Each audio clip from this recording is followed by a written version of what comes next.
Good evening and welcome to the Colonel's Kitchen, a joint effort between the EKU Office of Alumni Engagement and the Department of Applied Human Sciences. I am Dan McBride, Associate Vice President for Alumni Engagement, back again with my co-host, Dr. Dana Bush, Chair of the Department of Applied Human Sciences. Dr. Bush, welcome back. Thank you, Dan. How are you tonight? I am great. We were supposed to be here last Wednesday, but like most things, we got iced out or snowed out last week. But a beautiful spring day today and a great night to do some cooking and have some good food. Absolutely. I'm ready. I can smell it. It smells wonderful. Before we get to tonight's show, a couple of things that we do want to mention, a couple of things we want to let people know about. First up is Tasty Tuesday. You may have seen the Tasty Tuesday feature that runs each week on our social media from the Office of Alumni Engagement. This is where different alums send in their favorite recipes, something you would like to share with the Colonel family out across the country. All you have to do is go to our website, alumni.eku.edu/tastytuesday. You can submit your recipe and maybe a picture of the item after you have finished it or as you make it even. And everybody who sends something in and gets featured gets a free EKU apron to wear. And we would love to have more folks do this. So please, if you've got a great recipe out there you'd like to share, send it in. We want to get more people involved. Tasty Tuesday, it runs every Tuesday on all of our social media channels from the Office of Alumni Engagement. And Dana, I've been trying to get you to come up with a good recipe for us, so maybe you can come up with something.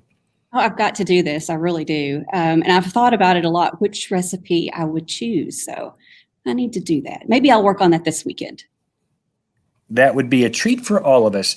And also, we want to promote that Café Burrier is up and operating. We're not welcoming diners in the cafe, but folks can come and pick up their food. So we're doing that on Tuesday and Thursday. You make reservations online at our department website, ahs.eku.edu. And the menu's there. You can go ahead and make that reservation. You can prepay if you want to. And then beginning at 12 o'clock, between 12 and 1, pop over to the Burrier building or to PAL and pick up your lunch. Yes, and I have already signed up. We're going to do pulled pork day, I think, and pick up our lunch and have it together. So, and we're probably going to do another day too. I was kind of leaning toward the bacon cheeseburger because I do love a good bacon cheeseburger. Oh, both of those are really good options, Dan. Yeah. All right. So let's talk a little bit about tonight. Tell us what is on the menu for tonight.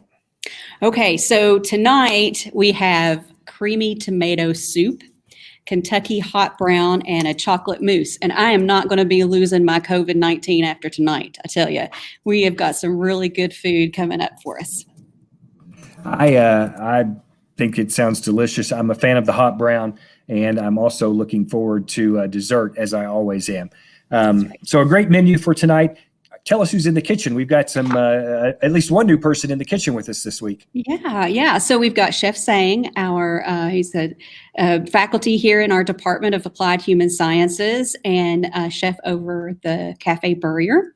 So with him along is Jordan Ellis. Jordan was with us last week. He made that chocolate dessert that was so heavenly. Jordan is a grad of our program in dietetics, and he's working on his internship right now at UK. Jordan has experience in pastry and actually has a 2-year degree in culinary. So we're so glad that Jordan is back with us tonight. And our new face is Taylor Moser. Taylor is one of our current students, and she is actually one of the apprentice chefs in Café Burrier. So she'll talk to us a little bit about that tonight. Very exciting. So we have a full kitchen and we have a full menu. So let's get to it. Let's go to the kitchen and see what's cooking in the Colonel's kitchen. There we are. There are our chefs for tonight. Yeah. All right. Thanks for having us here tonight. So tonight we are going to make the creamy tomato basil soup and the Kentucky hot brown and the chocolate mousse. So I'm Chef Sang, and this is Jordan Ellis, and here is Taylor. She's in the dietary program, and she's taking the Café Burrier course now this semester. Okay, so the first I'm going to present how to make the creamy tomato basil soup. So, okay, so I would like to introduce the ingredients first. Just a second. Okay, I move this one up here. All right. So, creamy tomato basil soup is the recipe is on the Facebook already, and the way of making this one is not difficult. You can just it's similar to the like instant noodle. So when you set up the ingredients, it will be done within the 10 minutes, right? So I will introduce the ingredients. So you can dice the red onions like that, and here is the minced garlic. Okay, and here is the olive oil, and later, and also we have the tomato here, crushed tomato, and we have a Parmesan cheese and the chicken, the stock, and the heavy cream here. So I'm going to present how to make that. Okay. So first, we need to saute the red onions with olive oil, and also you can add the garlic in the pot. I guess maybe we're missing one of our cameras there, so we're not able to see it as he does that. Okay. Yeah, it can get a little tricky doing these camera angles because there's so much to see. Is this one?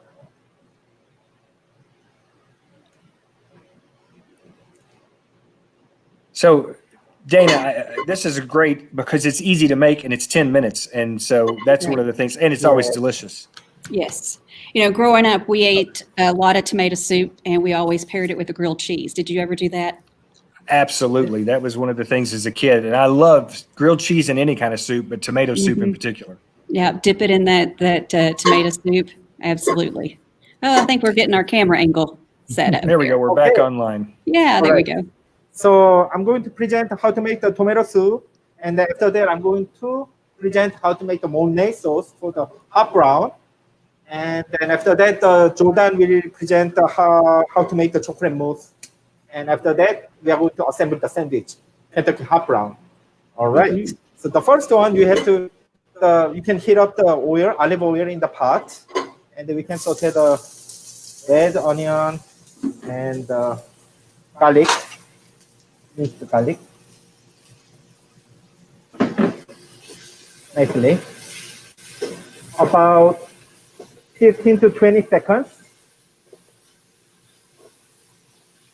So just until you start smelling really good. Right. Or it starts smelling really good. Yeah, I'm glad you're closer to the kitchen than I am tonight, so I can't smell it because that would just make me more hungry. I love the smell of onion sauteing and garlic. Oh. And then you can add the crushed tomato here. I'm sorry. Some crushed tomato. Yeah. And see, this is something I never knew. And again, obviously, I've demonstrated I don't know a lot about cooking, but I would have thought in soup that it would just be some sort of tomato paste and some kind of broth or something. And I didn't realize that there would be onions and other things that were in a soup. So I'm learning something here. Oh yeah, that's what enhances all that flavor. So I mean, you could have a soup just out of tomato sauce and chicken stock, but adding the onions and I mean that's really going to enhance the flavor. Yes, this time I'm going to use the chicken stock.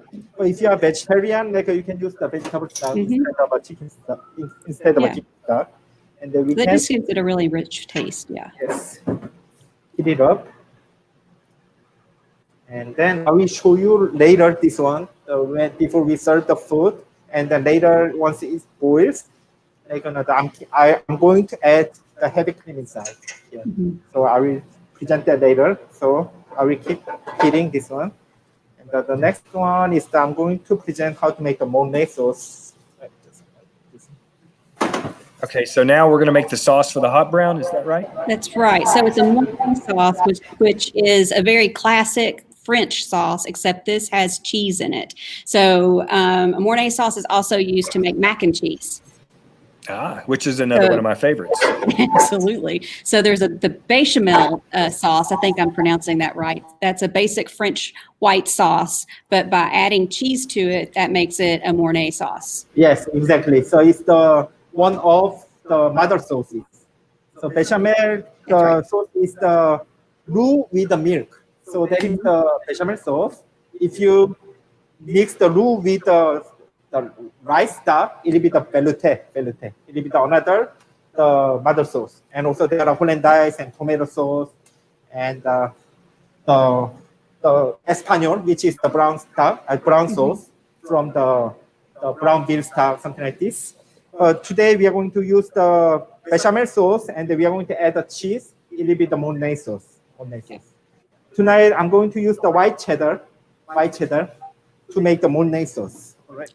So I presented how to make the sauce. So the first we need to make the roux. The composition of the roux is the 1 part of the flour and 1 part of the butter. So I'm going to use the 4 ounces of butter, and I'm going to use the 4 ounces of the all-purpose flour. Okay, so we're starting with butter and flour. Yep. So you want to melt that butter, and then you'll whisk in the flour. Yes. There are 3 different types of roux. So for this sauce, I'm going to make a light roux. Light roux means we can cook like a flour 1 or 2 minutes to remove eliminate the raw flavor taste, the flour taste. So you can cook the flour with a medium flame and for like 1 or 2 minutes to eliminate the flour's raw the flavor. So you can mix thoroughly to make the roux. Okay. And if you cook it longer, and for about 30 minutes, it will be turned to brown. That will be the brown roux. Right. So brown roux will be used for the brown sauce, such as the espagnole and the demi-glace and something like that. So Dan, he called this a mother sauce, which means that it's a base, and that by adding other things to it, you can do so many different things with a mother sauce. So that's what Chef was explaining to us. It reminds me a little bit of country gravy, biscuits and gravy. It's kind of the way, only we like to use like sausage grease or bacon grease instead of butter, but it's kind of the same thought. And the milk. So if you add the milk here, it will be the bechamel sauce. Yep. So if you add the light stock, it will be the velouté. It's the difference between velouté and bechamel. So depending on what sauce you add, kind of takes it in, what liquid you add, puts it in a different direction. And this is the really important part. Notice how he's whisking. He's really got to get that going, because if you don't, you're going to have a lot of clumps and lumps. And no one likes a lumpy Mornay sauce. And the ratio of the roux and the liquid, it will be the 1 part of roux and the 3 part of liquid. And you can heat it up. And then this sauce should be thick, because if it is thin, like it's going to running from the surface. So you know that your hot brown will be burnt. So you can add cheese here. Cheese makes everything better. Oh, yeah. We are going to see the consistency. Yeah. And you can adjust the consistency with also heavy cream. Heavy cream, this one. So I'm going to add this one later. A little bit more cream, you know. Right, and we can add more the cheese here. Right. Okay. So you can also make this with Parmesan cheese or Gruyere cheese, which is from a Swiss type cheese. Yeah, so you want a cheese that melts really well. Yes. So today I'm going to use the white cheddar and the Parmesan cheese. So if you want to use like a different type of cheese, it's okay. You can use the regular cheddar cheese, and also you can use the brie cheese, and you can use the other types of like a soft cheese. Okay. Now it's okay, like another looks like that. Please see this one. It's thick, very thick, right? Very thick. Yeah. So we are going Very to thick. yes, adjust like a consistency with the heavy cream later, and then we are going to put this one on top of the hot brown later, and then we are going to broil it later. I will present that. So let's move to the chocolate mousse. Okay. No complaints here. Let's move to the chocolate mousse. Okay. Right. Yes. That's your favorite part, isn't it, Dan? Yeah, dessert's always my favorite part. That's what I've learned about you the past couple of weeks. Chocolate mousse. So Jordan, I think, did the dessert last week. Is he going to do the dessert again this week? He is, yes, yes.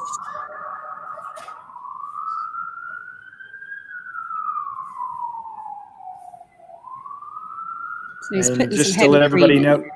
Yeah, sorry. the sirens are not for fire trucks coming to us. We have not set the kitchen on fire. No, we're not in the kitchen. But again, this is a good chance for us to showcase the kitchen that the students get to use and get to learn from when they are in the program and part of Café Burrier. And this is the kitchen where all that food is done and prepared, and very fortunate to have such a facility and students can learn from it. We absolutely are. And, we have, 10 plus students in the kitchen at a time during non-COVID times, and that works out really well. I mean, there's a whole nother side of the kitchen that we're not even seeing. So, hey, Jordan. All right, I'm ready with the chocolate mousse. You can see my bowl over here, right? So we did a little bit of prep work beforehand, just for time's sake. But we whipped the egg whites and the heavy cream first. And then we're going to fold all that together, and we melted the chocolate on the stove just like we did for the chocolate lava cake last time. We just did a bain marie on the stovetop and melted that chocolate nice and slowly.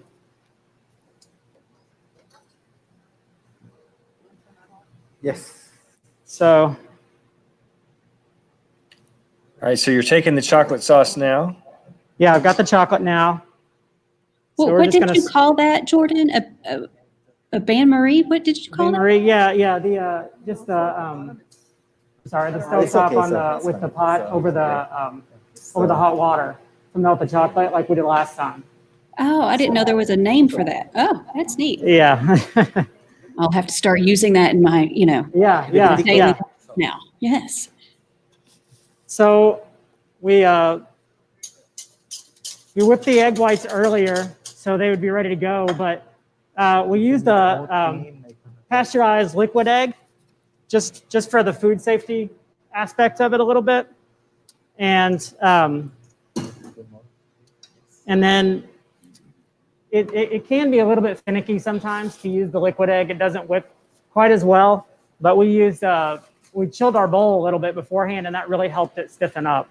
So first I'm going to add the whipped cream. So it calls to whip the whipped cream to like a soft peak, and then you just fold that in with your chocolate that you melted over the stovetop.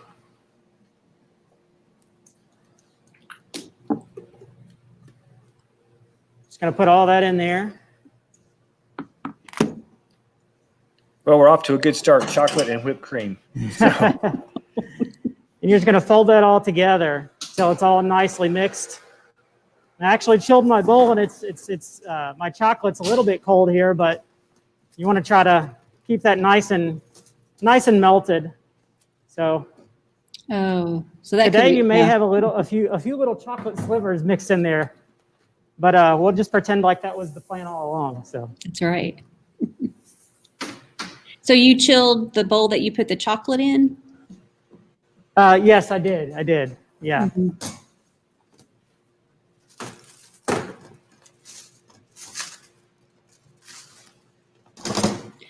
So the chilled bowl, Dan, is really important when you're working with egg whites or cream to whip, because it helps get that consistency. Is that right, Jordan? Exactly. Yeah.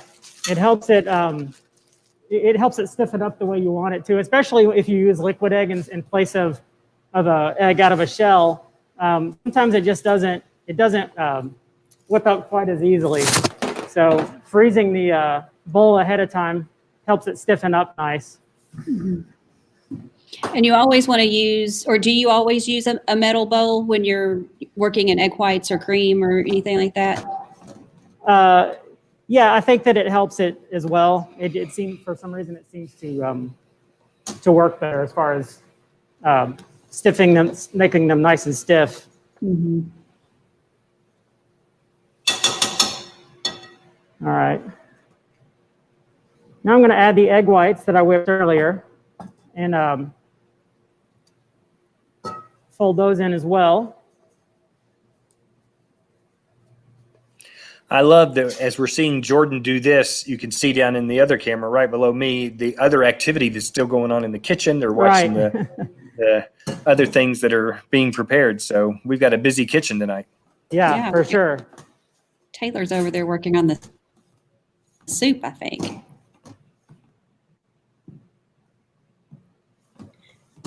So he's folding in the egg stand. Do you remember what that means? I think we talked about it last time. Why don't you remind me just in case? Folding in. Folding in. So whenever you're working with egg whites, that you really want, one of the reasons you whip them to peaks is that it's going to give it all that air, that really light feel. But so if you beat them in, that they're just going to go flat. So you want to be really gentle and fold them in. Is that right, Jordan?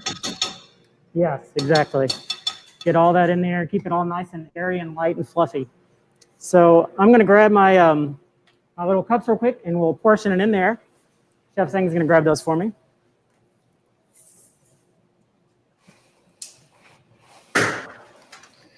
Perfect. So we're using these little goblets just for presentation. They look kind of nice, but you can use ramekins like we used last time, or just a regular bowl, whatever you have around. But just for presentation, it's kind of nice to put them in something that looks good.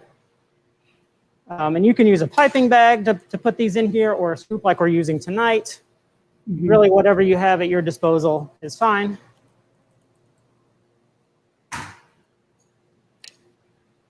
And I will say, go ahead. Sorry. I will say that when I put the chocolate in this cold bowl, it started to seize up a little bit. So this should really be more of a uniform, like darker chocolate. But we're going to roll with it. So this is going to be kind of like, you've got kind of like some chocolate chunks in here. The flavor is still going to be there. It's still going to taste good. But when you make this at home, if you just use a bowl at room temperature, your chocolate won't seize up like that. But it's still going to taste really good. Yes, I always chill the bowl when I'm making my chocolate mousse at home. Absolutely. The great thing is this has been fairly simple to do, and it's something that I could do if I could find my way around the kitchen and if I had bowls. So, yeah. Well, we can That's kind of why I like this recipe. From us. It looks good. And actually, I like the idea of having some chocolate chunks in there. Yeah. A little bit of a surprise. Actually, I do too. Yeah. I think it looks really pretty that way. So I'm going to let these set up a little bit in the fridge, and then we'll finish garnishing them at the end. We've got some stuff to garnish them here with, some strawberries and raspberries and whipped cream and some pure wet cookies that we'll put in at the end. But I'm going to put them in the fridge for a little bit and let them set up for a while. Excellent. Okay. So now I'm going to present how to assemble the hot brown. Okay. So use this one. Cast iron There we are. skillet here. And Good iron going to set up this one. Yeah. Yes. And place the Texas toast is already toasted nicely. Place that Texas here. toast. Yes, Texas toast. Nice thick And, white bread. Place the turkey here. Turkey. You're getting bowls, I think. Yeah. Hot brown was introduced in the 1926 from the Brown Hotel in Louisville, and before that time, like another turkey was consumed during the Thanksgiving Day only. But after this, like another turkey was year round at the markets, so it's good. So I'm going to present how to fix the like another complete the Mornay sauce. So see, like as you can see, like it's very thick. It's very thick, so you can add heavy cream here. So to adjust the consistency. All right. So this is the sauce that we whipped up earlier. He's going to thin it out just a bit.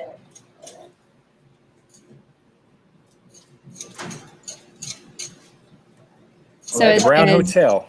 Yeah, as Sang was saying, it was the 1920s at the Brown Hotel. And what time of year, Dan, do you think they serve the most hot browns? What would be your guess there in Louisville? My guess is that it would be a winter kind of thing, but the Derby would be the obvious guess for people. Yeah, you're the right. Derby. So it is during the Derby that they typically serve about 300 a week, but during Derby season, that goes into the thousands. So when you put the sauce on top of the hot brown, the bread should be covered with the sauce.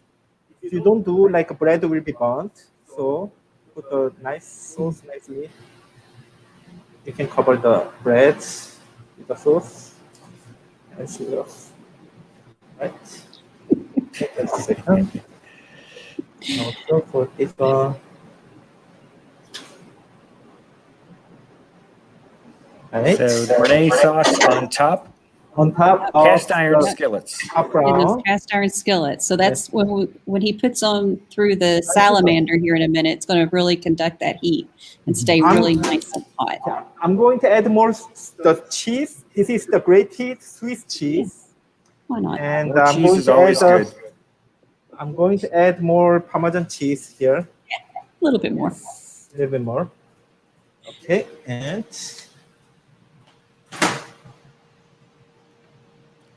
I saw the comment from one of Chef Sang's former students, Jillian Downs, saying how much she enjoyed being with Chef Sang in the kitchen and learning from him. I know she was part of Café Burrier when she was a student.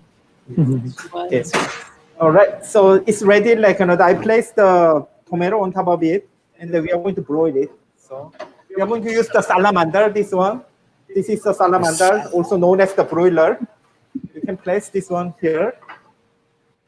So And it's the just like salamander. in the salamander. Salamander. Yes. It's a broiler.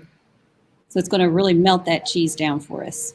Okay. So we've got the toast, we've got the turkey, we've got the sauce with a little bit of cheese, and then we got the tomato on top, right? That's right. Yes.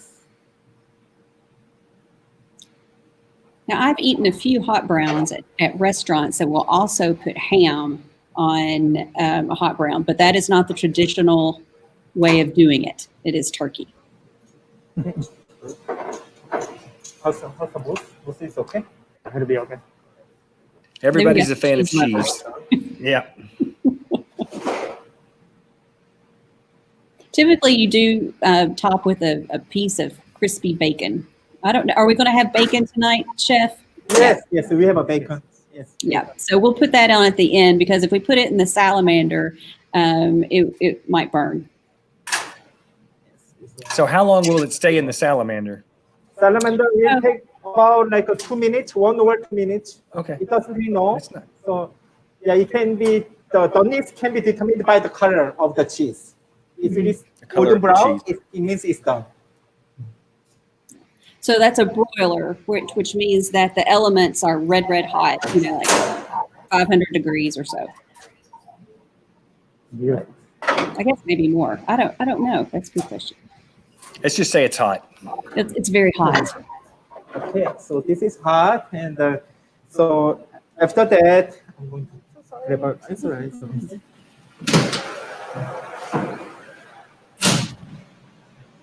This one can be complete with bacon. Here we go.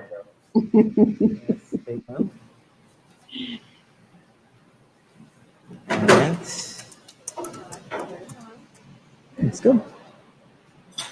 So we've added the bacon. Bacon and just I will present that.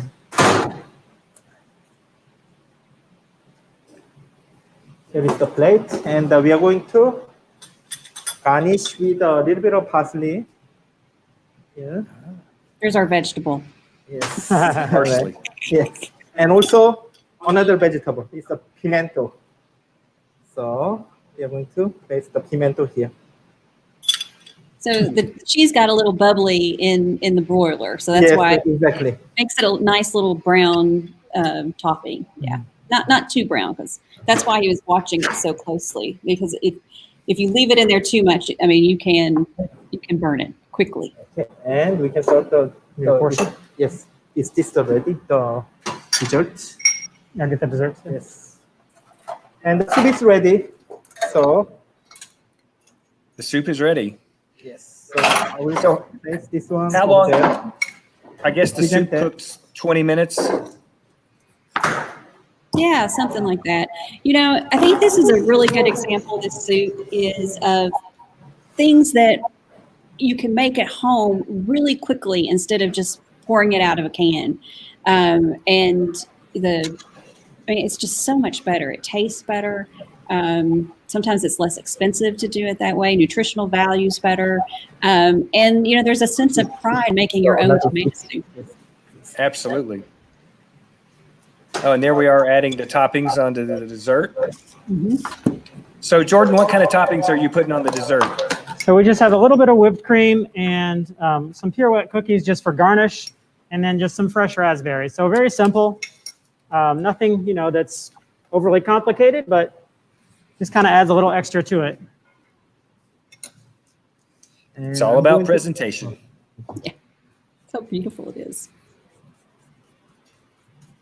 All right, and Sang is working the knife there. What's he chopping up? So I'm some going to put the basil. chiffonade, the basil, is to Okay. garnish the soup.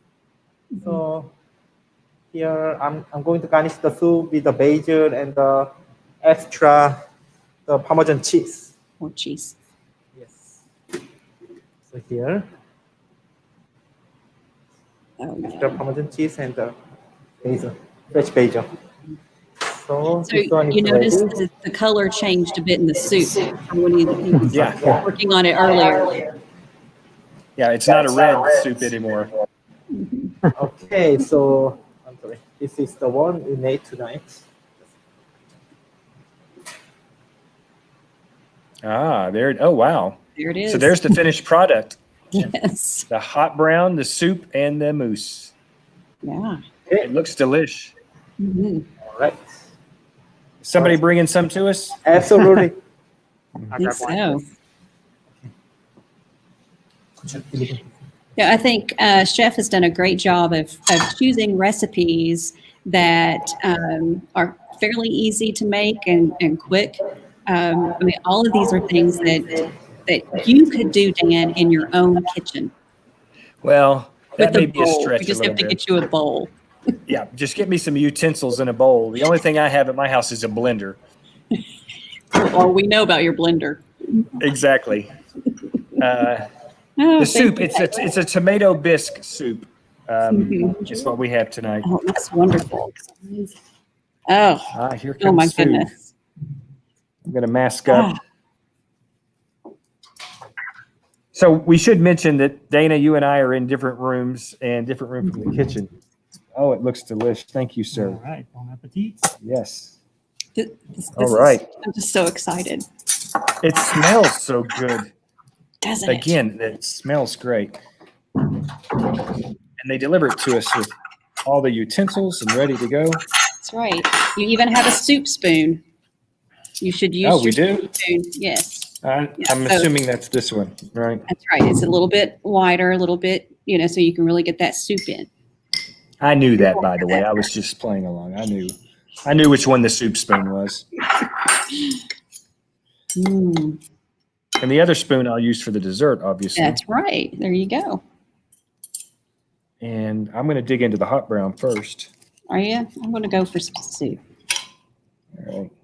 Is there an order I'm supposed to eat it? Should I eat this soup first? Well, typically, the soup course is first, but it's okay. You don't have to. I mean, look at that hot brown. How can you not want to dive into that? I couldn't say no. Yeah. I'm not going to take this bite on camera because this is a big bite. Well, I think I'm slurping. So I do apologize to everyone that I'm slurping soup. It's heavenly, though. This is hot, but the Mornay sauce is excellent. I'm going to move my dessert away from that hot plate. How is it? It is delish. It is very Okay. good. Oh, my heavens. And we didn't get to talk to Taylor. I know. I was just thinking about that. We need to bring her back in for a second. Yeah, I wanted to get Taylor a chance to talk a little bit about the program. The soup is hot. Was yours really hot? Mine feels Yeah, hot. it's hot. Mm-hmm. Okay. It's a hot soup. I can taste the onion in it. Mm-hmm. Gives it some extra flavor. A little bit of kick there. It's good. It's very good. I think I took too big of a bite. Now, again, I'm showing that I don't know much about it, but is this something you would typically serve together? A hot brown and a tomato soup? I think it goes really well together.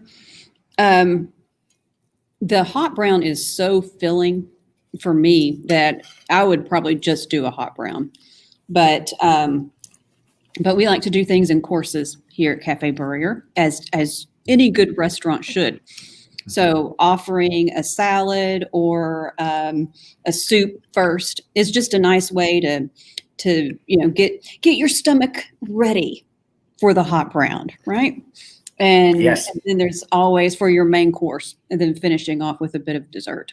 But yeah. And we just had a comment, someone saying that you and I need to get in the kitchen, and we should let people know down the road, we are going to have a night where Dana and I will do the cooking ourselves. We're going to give Chef Sang a night off coming up, and it'll be you and me in the kitchen. So that should be Right. interesting. Get prepared. Yeah, we've got some really fun things planned coming up in the coming months here on the Colonel's Kitchen. And we try to be somewhat seasonal and try to come up with things that are timely for what part of the year we're in. So, That's right. but some more great things coming up. So stay tuned for that. Do we want to bring the kitchen team back in one more time before we leave them?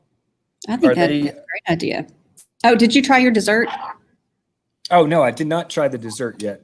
We need to let the I'm gonna people do know that. how wonderful it is. I kind of Yes. like it that it's got the little slivers of chocolate in there. I think it's really I do attractive. too. As a chocolate lover, I like it. Mm-hmm. Yeah, I like that a lot. It's very light. And this is a really good, you think about chocolate mousse, oh, that's going to be really heavy. But when we were talking about when whipping those eggs and the cream, getting a lot of air in there, it's not going to be as heavy. And after a hot brown, you don't really need, you don't need a real heavy dessert, I guess, after a hot brown. So Yeah. this is Yeah. a good. You've got a light soup and you've got a light dessert. So it's kind of a good balance with the That's right. heaviness of the hot brown. That's right. Let's bring the kitchen crew back in if we can. And there they are. Hello. Great job, gang. It's delicious. Thank you very much. Excellent. Thank you. Really wonderful. So Taylor, let's ask you a quick question or two about how's classes going this semester, especially working in Café Burrier. Classes are going really great. We don't have a dine-in setting anymore with Café Burrier. We are now taking it to our guests, so they pick up at PAL and Café Burrier. We plate them a little bit different, so we have to-go containers. And we're doing a lot of learning about cost, quality, and control in the kitchen. Yeah. So we're cooking for bigger portions, whereas our other courses, we had smaller portions and not as many courses of the dinner. Only except for dining service, they are learning everything about the quantity food production. So students Right. practice how to calculate the food cost and how to manage the kitchen area, and they're going to learn the management skills from the Café Burrier course. So far we complete the 4 labs, and so we received like a good comment from our customers. So it's good, yes. Every week we prepare a new dish, and every week everyone in the kitchen has a different position. So every week it's a little bit different. We're all hands-on together, but still get a different area of the kitchen learning. Yeah, So I what think that's job the did you important have? thing. I was Sorry, just going to say that's the important thing for people to know about Café Burrier is they're not just learning how to prepare the food, but they're getting to do all of the different parts of working in a kitchen and in a restaurant. Yes, every position. You have different managing positions each week, different positions in the kitchen, and then overseeing everybody as well. Yeah. So it's really fun. Even with COVID, we're making the best of it and learning a lot. Yeah, it's something you need to know, right? Because this could, hopefully we won't have another pandemic, but in the near future. But if we do, you'll be prepared and know what to do in the kitchen. Yes, ma'am. And Taylor, you are a junior from Lexington, correct? Correct, sir. All right. Well, thanks for helping us out tonight. Chef I hope Sang, you all thank you. enjoyed it. Jordan, as always, thank you. Of course. Yeah. Thank you. Great job. And Thank you very much for supporting the Café Burrier. Thank you very much. all Thank right. you. Thank you, guys. Thank you, Chef. Good night. All right. So another delicious meal, and we've got some great things coming up in March as well. Let's give another pitch for Café Burrier, so folks know you can come and pick up your food at Café Burrier. There's no dining in this year, but we want to encourage people to take advantage of the opportunity to pick up their lunch Tuesdays and Thursdays, I believe it is, correct? Absolutely. And it's a 3-course meal and a drink for, I think, $9. So it's a good value, and you're supporting our students and giving them an opportunity to do all those things that Taylor was just telling you about. Yes, and we also want to remind folks to submit your recipes and your favorite things for Tasty Tuesdays. We feature that from the Office of Alumni Engagement every Tuesday on all of our social media channels. If you want to submit something, alumni.eku.edu/Tasty Tuesday. We would love to have more of our alums give us their favorite recipes. And if you submit something and we use it, we will send you an EKU apron that you can wear around the kitchen. So look for those coming out every Tuesday on our social media channels. That will wrap it up for tonight, though. Dana, as always, thank you, and a lot of fun and a lot of good food. Thanks, Dan. All right, we will be back next month with another edition of the Colonel's Kitchen. Thanks again to our team behind the scenes, Steve Greenwell and Alex Hanovan, and the staff that helps do everything and tries to make Dana and I look as good as possible. Until next month, for Dana Bush, I'm Dan McBride. Thanks for watching the Colonel's Kitchen.